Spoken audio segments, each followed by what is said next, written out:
최원주의 투자 전략 시간입니다. 최원주 전문가님 만나볼게요. 안녕하세요. 예, 안녕하세요. 최원재입니다. 네, 오늘 장 한 줄 평은 어떻게 하시겠어요? 미국 증시 상승했으나 우리나라 증시 지금 코스피 상승, 코스닥 하락, 혼조로 마감했다 이렇게 말씀드리겠습니다. 네, 출발은 뭔가 비슷하게 가는 듯 하다가 한 시간도 채 못 가서 분위기가 좀 달라졌거든요. 그 원인을 어디에서 찾을 수 있을까요?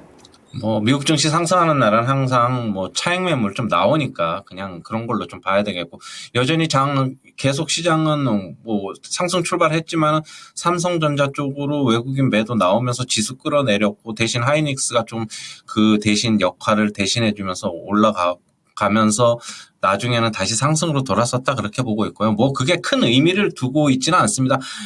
상승했다가 빠졌다가 다시 상승하는 게 요즘 최근에 계속 그런 흐름이 나왔으니까 어떤 그날 상승 시작하자마자 어떤 이슈 그런 게 나와서 그랬다기보다는 그냥 수급에 의해서 그랬다, 그냥 그렇게 보고 있습니다.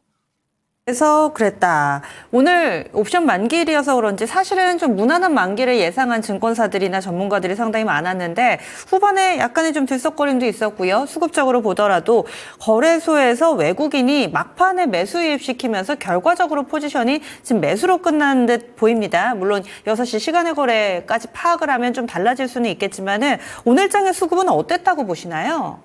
오늘 장에 막판에 상승 이거 뭐죠? 외국인들 코스피 시장에서 1200억 매수로 돌아선 거는 삼성전자 막판에 동시호가에서 JP모건 창구로 좀 매수가 들어와서 그런 게 아닌가라고 보고 있고요. 하지만 삼성전자는 오늘도 외국인 여전히 540만 한 3천억 정도 여전히 팔았다. 모건 스탠리 서울 창구에서 계속적으로 매도 물량 나오는 모습이고, 모건 스탠리는 오늘 또다시 반도체 쪽에 겨울 얘기 나오면서 결국에는 감산이 돼야지 된다. 그런 얘기가 나오면서 심리적으로 안 좋게 얘기를 했고, 삼성전자는 여전히 안 좋았지만 하이닉스 같은 경우에는 엔비디아가 전고점하고 한 5%하고 6% 정도밖에 안 남겨놓으면서 오늘 상승했다. 그렇게 보시면 되겠고요.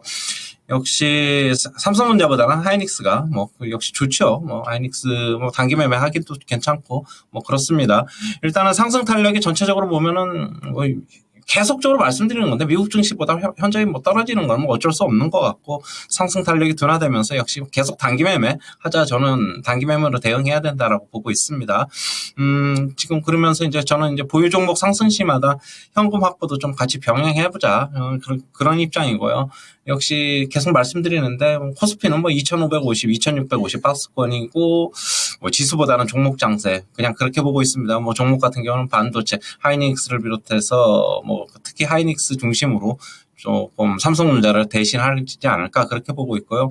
2차 전지는 오늘 좀 빠졌지만은 좀 하루 이틀 정도 조정 보이면 또 매수가 좀 들어올 것으로 보고 있습니다. 오늘 또 바이오 쪽에서도 리가켄 바이오나 이런 쪽은 굉장히 좋았는데, 역시 바이오도 좀 아직까지는 보자. 유한양행도 오늘 거래대금 상당히 터트리면서 다시 전고점 부근에 바짝 다가서 있다 그렇게 보고 있고요. 대신 바이오 같은 경우도 큰 기대보다는 저는 조금씩 계속 좀 나눠서 파는 게 어떤가, 일단 제 개인적으로 좀 그렇게 보고 있습니다.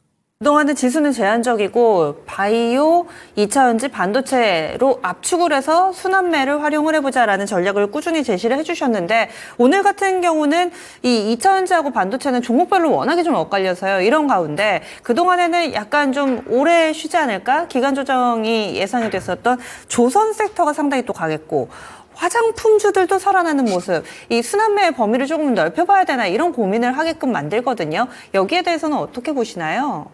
네.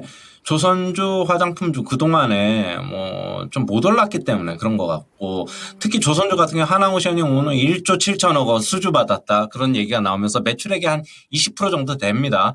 그러면서 하나오션이 강세가 나타났고, 그러면서 나머지 한국조선해양이라든가 현대중공업, 삼성중공업, 동방 강세가 나타났다. 저는 그렇게 해석을 하고 있고요.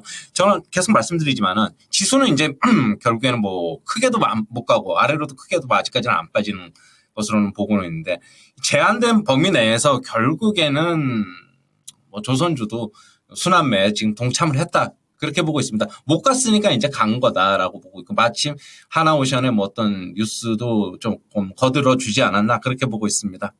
네. 그렇다면 시장 대응 전략에 있어서는 오르면 팔고 내리면 사고 이런 박스권 전략을 계속해서 병행해 가야 되는 건가요? 네, 아직까지는 그렇게 보고 있고요.